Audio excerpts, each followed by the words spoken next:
চাঁদাবাজ যারা করে ওরা বাতিল না? তা চাঁদাবাজের বিরুদ্ধে কিছু বলা যাবে না? সব সময় এই শিক্ষা নেন। আরবাতুন হুরুম, এই যে 12 মাসের মধ্যে উৎকৃষ্ট একটি মাস হচ্ছে রমাদান, কিন্তু বাকি আর সকল মাসের মধ্যে 4 মাসকে আল্লাহ তাআলা আরবাতুন হুরুম বলেছেন। কি বলেছেন? আরবাতুন হুরুম, যে 12 মাসের মধ্যে 4 মাসকে আমি আল্লাহ তাআলা সম্মানিত করলাম। সেই 4টি মাস কি কি আমরা একাধিকবার পড়াইছি, আমাদের মনে নেই।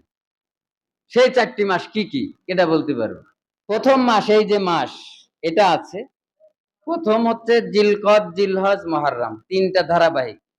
জিলকদ, জিলহজ, মুহররম। তারপরে হচ্ছে এই দিক দিয়ে ঘুরে এসে রজব। এই আল্লাহ তাআলা কি বলছেন দেখেন, ইন্না ইদ্দাতাশ শুহুরি ইনদাল্লাহি 12 শাহরান ফি কিতাবিল্লাহ ইয়াওমা খালাকাস সামাওয়াতি ওয়াল আরদ মিনহা আরবাআতুন হুরুম। নিশ্চয়ই আল্লাহ তাআলা আসমান জমিন সৃষ্টির পূর্বেই 12 মাস নির্ধারণ করলেন।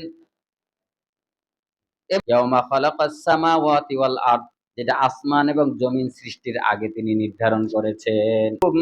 এই কয়টার ভিতরে 4টি মাসকে আল্লাহ তাআলা আরবাআতুন হুরুম, হারাম 4টি মাস করলেন, যেখানে তোমরা কোনো খারাপ কাজ করতে পারবে না, কোনো কিছু করতে পারবে না, তোমাদেরকে নির্দেশ দেওয়া হলো। এই 4টা মাস, মনে করেন রমজান মাসে একটা নেকি করলে অন্য মাসের চাইতে কম না বেশি? এই একই সিস্টেম। রমজান মাসে একটা ফরজ করলে যদি 70টা ফরজ হয়, তো এই 4 মাসে একটা গুনাহ করলে 70 গুনাহ চাইতে বেকার যায়। মানে এই মাসে গুনাহ করলে গুনারই বেড়ে যাবে। মানে এই মাসে অপরাধ, যুদ্ধ, বিগ্রহ, যখনই এই মুহররম মাস বা জিলকদ, জিলহজ আর এই মুহররম যখন চালু হয়ে যেত, মানুষ যদি যুদ্ধ ক্ষেত্রেও থাকতো, এই মানুষ বাজারে হাঁটতেছে, এই অমুকের বাচ্চা, তখন পাশ থেকে একদম এই আরবাতুন হুরুম, 4 মাসের মাস পড়ে গেছে, জিলকদ মাস, এই মাসে কোনো কথা বলা যাবে, চুপচাপ ঠান্ডা মাথায় থাকো।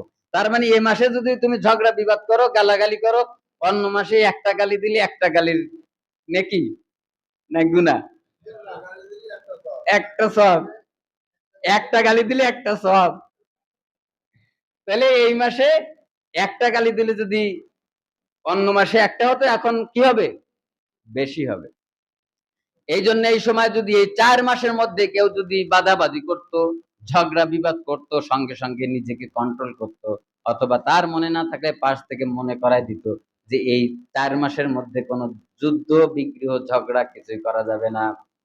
মনে করেন যুদ্ধ চলতেছে, যুদ্ধ করতে করতে হঠাৎ করে জিলকদ মাসের চাঁদ উঠে গেছে, সঙ্গে সঙ্গে তরবারি ফেলে দিয়ে বিএসএফ আর বিজিবি পতাকা বৈঠক করেছে, শোনো এই যে মাস শুরু হয়ে গেছে, 3 মাস যাওয়া না পর্যন্ত আর আমরা যুদ্ধ করতে পারবো না এই মাসে টোটালি। তাইলে এটা কোরআনে বর্ণিত নির্দেশনা, স্টেট একটা আয়াত, অথচ এত বড়টা বিধান জানি না। এই মাসে ঝগড়া বিবাদ বন্ধ করবো তো দূরের কথা, সেই মাসগুলোর সাথে পরিচয় নাই। তাহলে এই মাস শুরু হয়েছে এই রমজানের পরে এসে জিলকদ, জিলহজ, তাহলে রমজানের পরে কোন মাস? কি রমজানের পরে কি? শাওয়াল। শাওয়ালের পরে কি? তাহলে রমজানের পরে 1 মাস গেল, এরপরে এই মাস শুরু হলো জিলকদ, জিলহজ, মুহররম, একটানা 3 মাস। এই যে নতুন মাস শুরু হয়েছে পুরো 1 মাস, এই মোট 3 মাস। এরপরে কয়দিন বিরতি পাবেন, ঝগড়া বিবাদ করে মাথা মোথা ফাটায় দিয়ে যা পারেন করে মামলা টামলা দিয়ে কোর্ট কাছারি করে এসে রজবে এসে আবার ঠান্ডাবেন নাকি? এই মাসে করা যাবে না, তার মানে অন্য মাসে করা যাবে? কোনো মাসেই করা যাবে না, তবে এই মাসে মোটে যাবে না। কথা বুঝতে পেরেছেন? এরপরে যে কয়দিন বিরতি, তারপরে যে রজব মাসেতে আবার টোটালি বন্ধ। কথা বুঝতে পেরেছেন? যালিকা দীনুল কাইয়িম, এটা দিনের স্পষ্ট করে দিয়েছেন আল্লাহ তাআলা। ফালা তাজলিমু ফীহিন্না আনফুসাকুম, তোমরা এই মাসগুলোতে বিশৃঙ্খলা করে, সমাজকে নষ্ট করে, তোমরা আল্লাহর বিধানকে অমান্য করে, ফীহিন্না আনফুসাকুম, নিজের সাথে নিজেরা তোমরা জুলুম করো না। ওয়াকাতিলুল মুশরিকিনা কাফা, তবে মনে রেখো না, ওরা তো সাময়িকভাবে যুদ্ধ বিরতি দিয়েছে, আসলে কিন্তু ওরা মনে মনে প্ল্যান আটবে, ও তো কথায় কথায় কইছে না যুদ্ধবিরতি দিলাম, আসলে কি ইসরায়েল যুদ্ধবিরতি দেওয়া লোক? এর মধ্যেও কতবার ফিলিস্তিনিতে আবার হামলা চালাইছে, এদিকে ইরান রে, ওদিকে ওদিকে। কথা বুঝতে পেরেছেন? ওদের কথা মাথা থেকে সরাই দিও না। যুদ্ধ বন্ধ করতে কইছি, ঝগড়া বিবাদ বন্ধ করতে কইছি, তবে ওদের কথা মাথায় রেখে সাথে সাথে বলতেছে অকাছে এই দুই দলের বাইরে আপনি বিএনপি, আওয়ামী লীগ, জাতীয় সব দল মিলে এক দল হবে, আর ইসলামী শাসন ব্যবস্থার সব দল মিলে এক দল গণ্য হবে।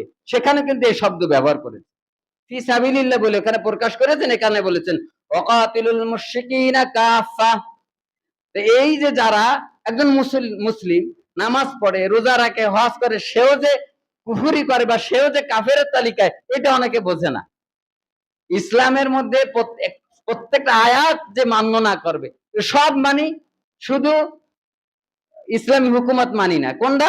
আলা আলাহুল খলকু ওয়াল আমর, সৃষ্টি যার, আইন চলবে তার, এইটা শুধু মানি না। তো কি কইতে সাহস পায় না, সে কি?